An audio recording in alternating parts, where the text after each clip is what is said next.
Good day everyone, our lesson for today is all about inverse of a 2 by 2 matrices.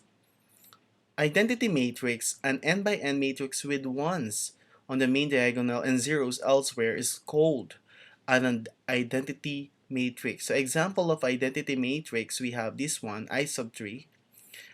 It has three ones, so we have here a diagonal one and the zeros are on the other sides of the matrix. So this is an example of identity matrix. What is I or AI? Meaning to say, pag sabing AI, A times I. So A equals this number, 2, negative 1, 2, 0, 1, 5, 2, negative 2, 3. And I sub 3 equals 1, 0, 0, 0, 1, 0, 0, 0, 1.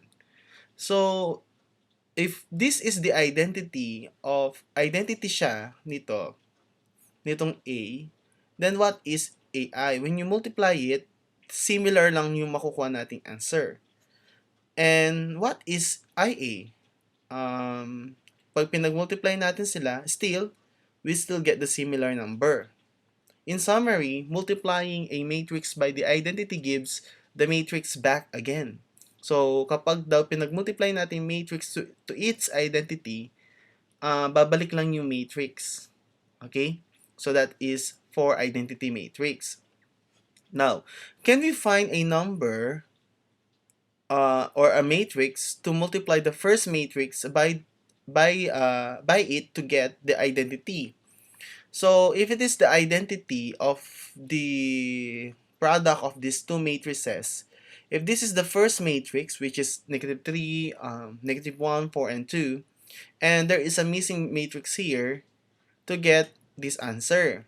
So ang tawag ngayon dito is the inverse of this matrix. We need to get the inverse of this matrix to get the identity. So that is equal to negative 1, negative 1 half, 2, and 3 over 2. Maybe you are thinking how to get this one. Paano nakuha yon? So, I will teach you later.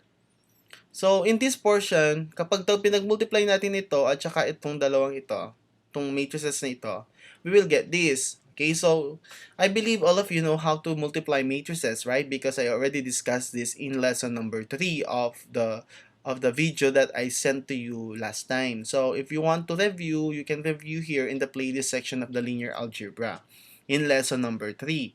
But here I'm not going to teach you anymore how to multiply two matrices, okay? Because it will prolong our discussion. So, pinapakita ko lang dito that multiplying the matrix and the inverse of the matrix will result to the identity of the matrix.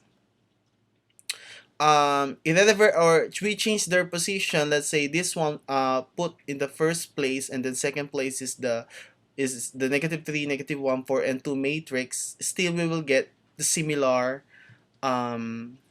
identity matrix. So, makukuha pa rin natin itong 1, 0, 0, 1 na ito.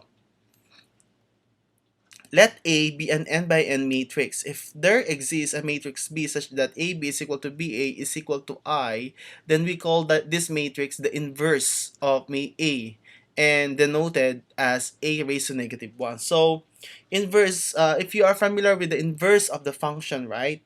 Parang something like that, parang binaliktad or something. So, pag sabing inverse, it is itong parang paano ba explain, inverse kabaligtaran, something like that, ng matrix na to ay ito. So, ang representation niya is A raised to negative 1. So, this white na ito, A raised to negative 1 yan of this A matrix. No? So, yung point ng discussion natin ngayon is how to get this inversed matrix so that our answer will have an identity matrix. Okay? So, finding the inverse of a 2 by 2 matrix. So, 2 by 2 muna tayo. So, we have A, B, and C, D. We have a separate discussion for a 4 by 4 tsaka 3 by 3 matrix. Okay? So, we have A, B, C, D, a representation for the 2 by 2 matrix. So, hindi na pa natin alam what will be the number of A, B, and C, but these are any real numbers. So, first step, first find the what is called the determinant that is calculated as AD minus BC. So, ang gagawin lang natin here is find the determinant. So, ibig sabihin, yung AD, ayan, imumultiply natin, tapos isa-subtract natin sa product ng BC. Okay, parang cross multiplication siya, di ba? So, isa-subtract natin. So, kukunin muna natin yung value. Then, after that, step 2, swap the elements in the leading diagonal.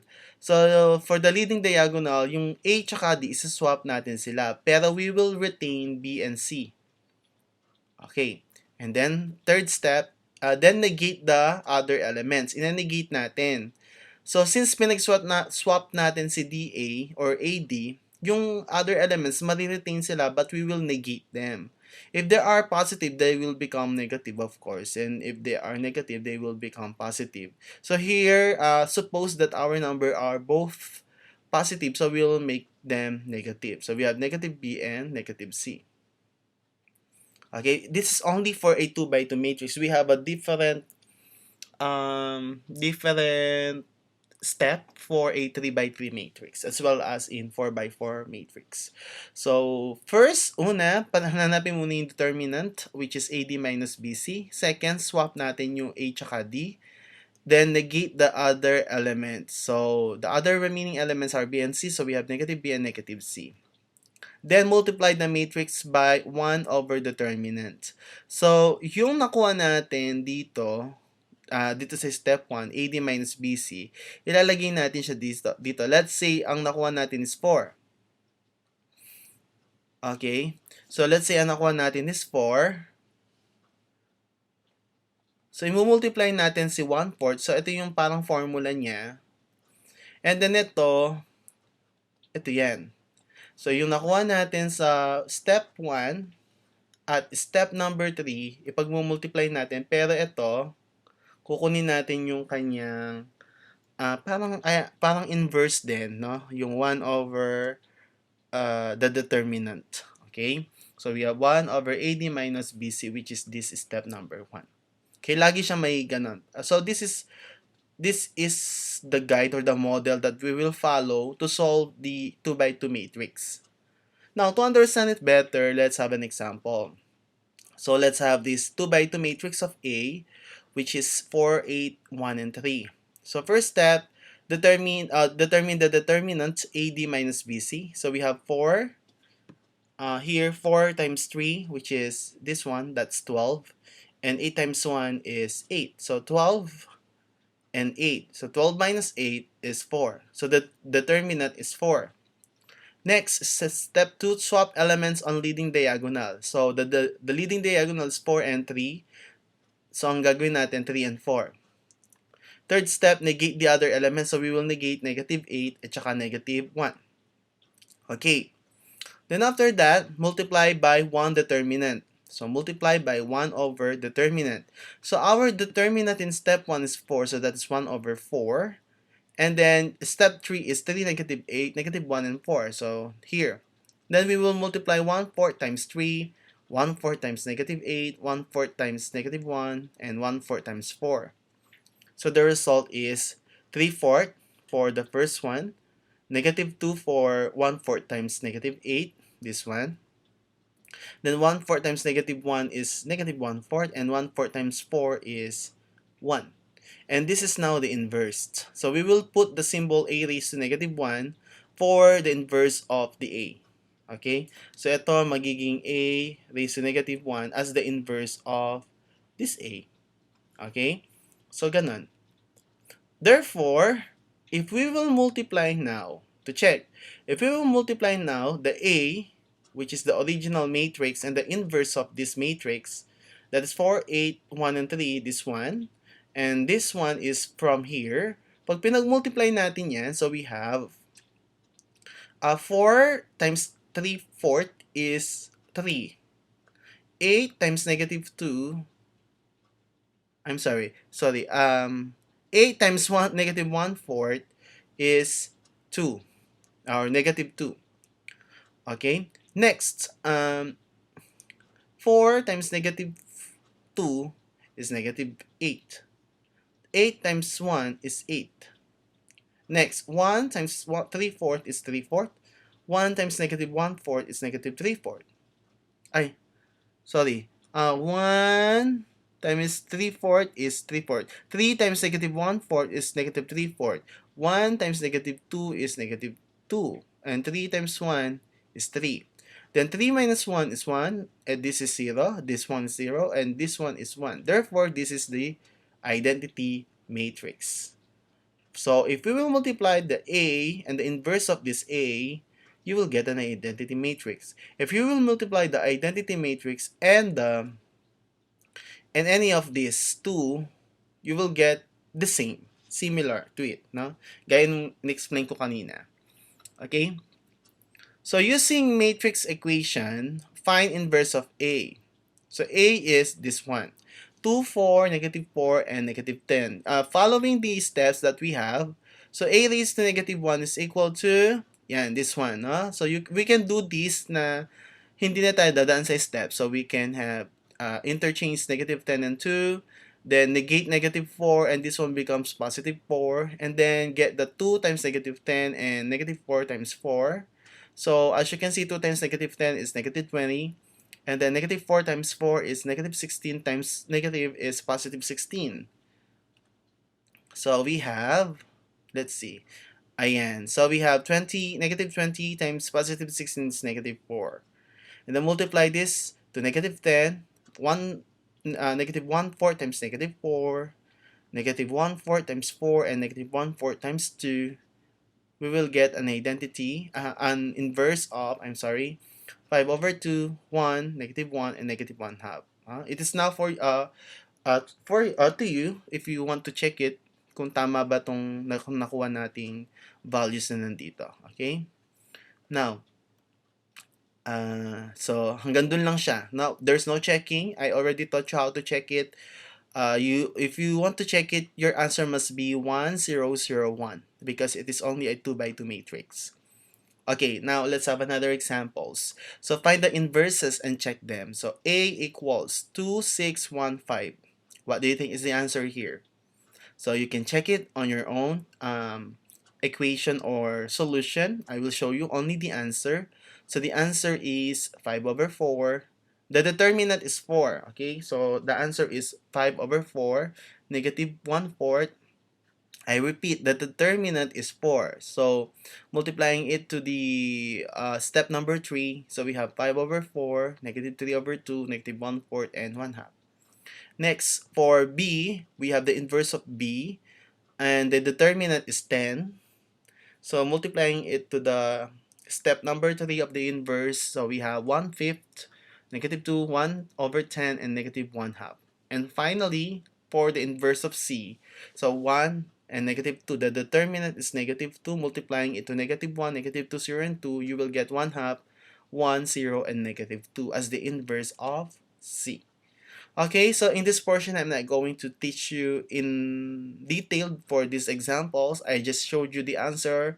It's up to you now how to do the solution. Okay, do the solutions and then compare my answer to your answer after doing the solution. All right. Now we can use the inverse of A to solve system of equations. So at this point, we will solve system of equations. To see how, we can rewrite a system of equations as matrices. So we can use AX equals B. So that is the coefficient matrix, that one is the variable matrix, and the other is a constant matrix. So let's say that we have 1, 3, 2, 5 for the coefficient matrix. For the constant variable, we have x, y, and for the constant matrix, that is 1, 3. Okay, so that's the first step to do. Okay, when we are computing for the linear system using the inverse. So why will it help us solve equation? Because if we can express a system of equation in the form AX equals B, then we can multiply both sides by the inverse matrix. So pwede natin sila multiply both sides by the inverse of it. And then as we can see that A raised to 1 or the inverse of A times A is equal to I.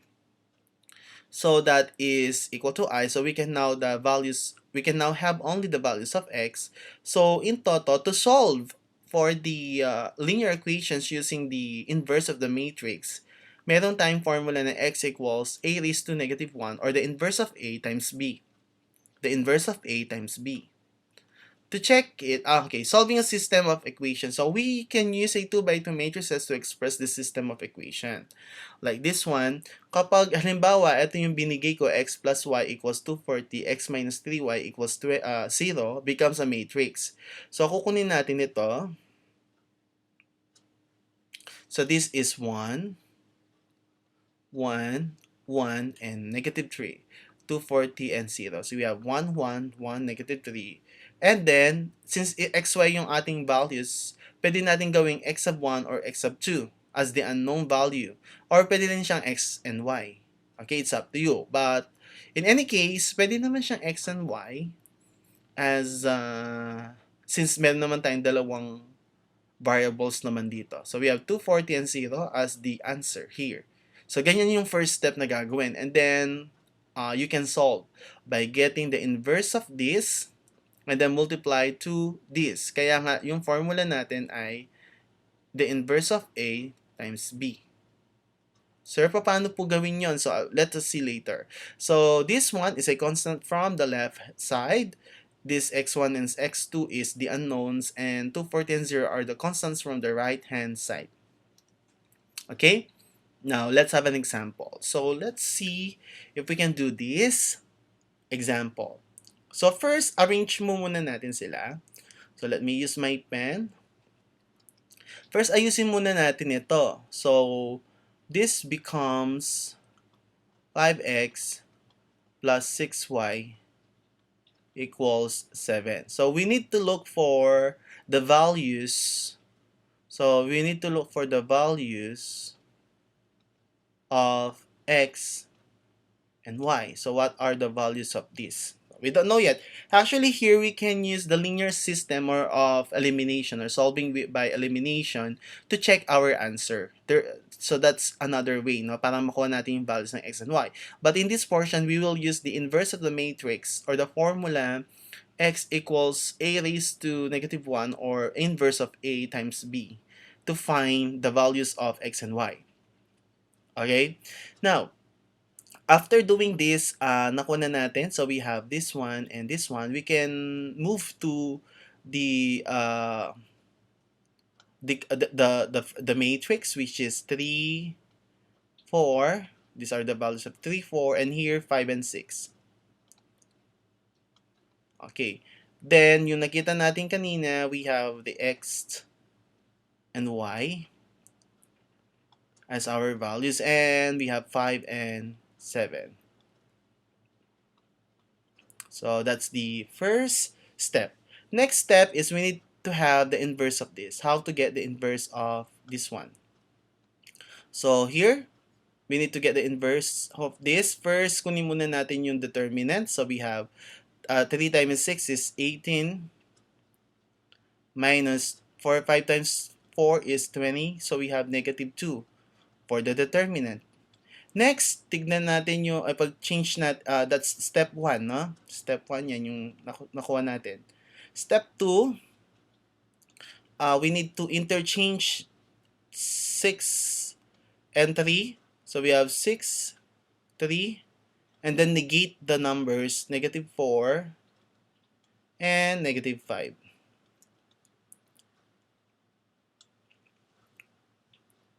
Okay. Then after that, that's na step number 3. Yung step number 3 natin, no? Kasi 1 and 3 lang yung ginawa natin. Dahil nagawa na natin yung step number 2, which is interchanging 6 and 3. Now, after this, nakuha na natin ito. Pwede na natin isolve using the inverse. So we have 1 over, di ba, determinants. So that's negative 2 for step 1. And then we have 6, negative 4, negative 5, and 3. Okay, this portion, let me change the color of my pen para maiba naman into black.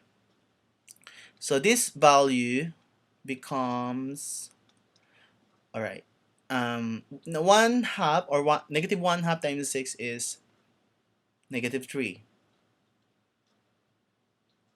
And then negative one half times negative 4 is 2. Negative one half times negative 5 is 5 over 2. And negative one half times 3 is negative 3 over 2. Okay, so this is now the inverse. So let's say this is inverse of A. And let's say this is B. So using this formula, so we can now solve for the value of x and y. So how? So first, anong ibig sabihin ba nito? Ibig sabihin, i-multiply natin sila.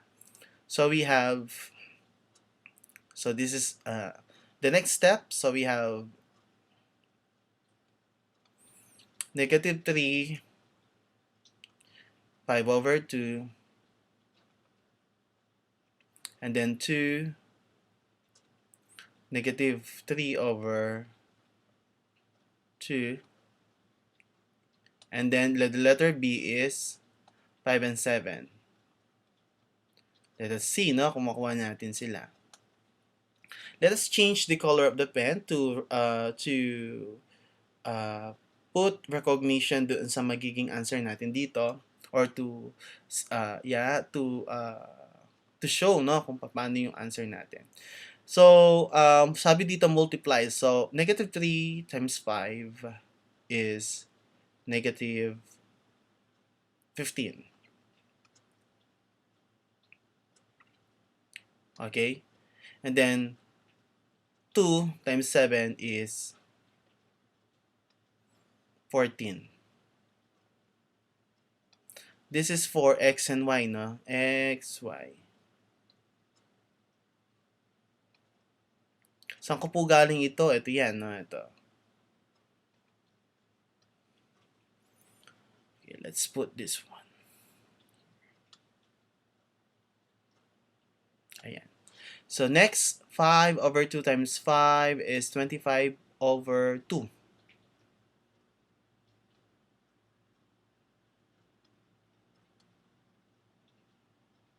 And negative 3 times 7 is negative 21 over 2.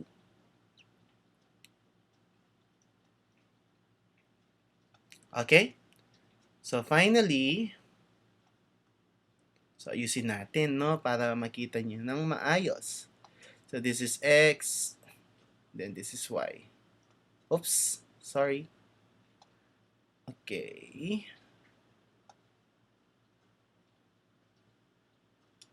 So, negative 15 plus 14, that's negative 1. 25 over 2 minus 21 over 2, that's 4 over 2, or 2.